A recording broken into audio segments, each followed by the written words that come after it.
Sa gayon, nakaharap ngayon ang mga inhinyero sa aeronautics sa napakalaking mga pagbabago na kailangan magpagsalan ng mas bukas, mas murang paraan.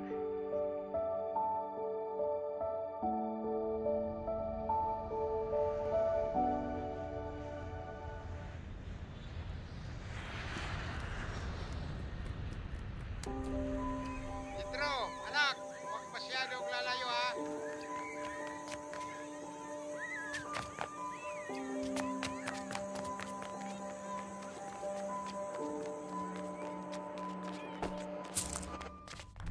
Ano ba yan?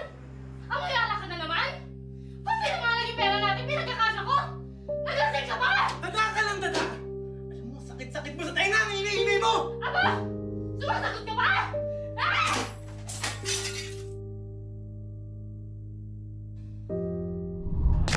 Hoy! Huwag nanakaw yung wallet ko! Huwag nanakaw yung wallet ko!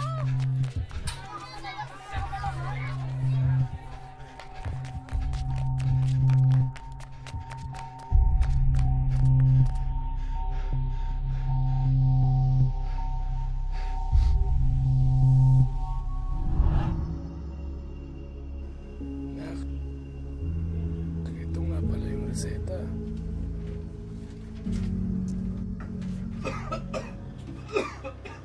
Nako, ang laki na naman ng mga bayan ng tatay.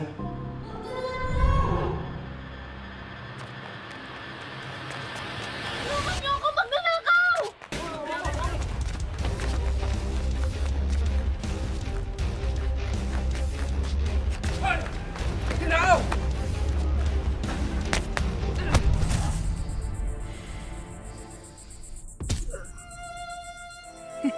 Taas-taas ng pangarap mo, lalampa-lampa ka naman.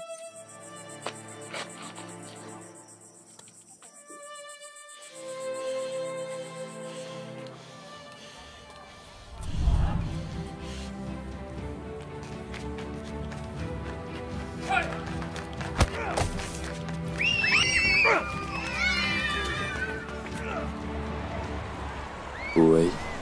Ano nga bang buhay ko?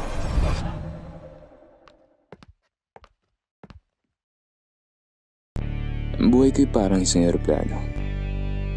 Parang nagtataglay ng layunin, maglakbay sa ihip ng hangin sa iba't ibang yugto ng buhay. Sa mata ng bawat estrangerong aking nasaksihan, ang mga landas na hindi inakalang tatahakin. Sa paglipad at sa pagkaligaw ko, natutunan ko ang tunay na pagkakilala sa aking pagkatao ay higit sa pangalang kinagisnan, sapagkat ang pagtuklas sa sarili ay isang walang hanggang biyahe. At sa paglakbay patungo sa pansariling pagkakakilanlan, aking nasagot ang mga katanungan. Kung nga pala, napulot ko kayo.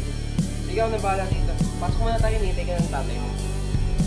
Mga yugto ng buhay, sa bawat takbo, may mga bagyot unos sa kawalan, ay mabibigyan ng saysay ang aking karanasan. Mga karanasang yugto na bumubuo kung sino ako ngayon.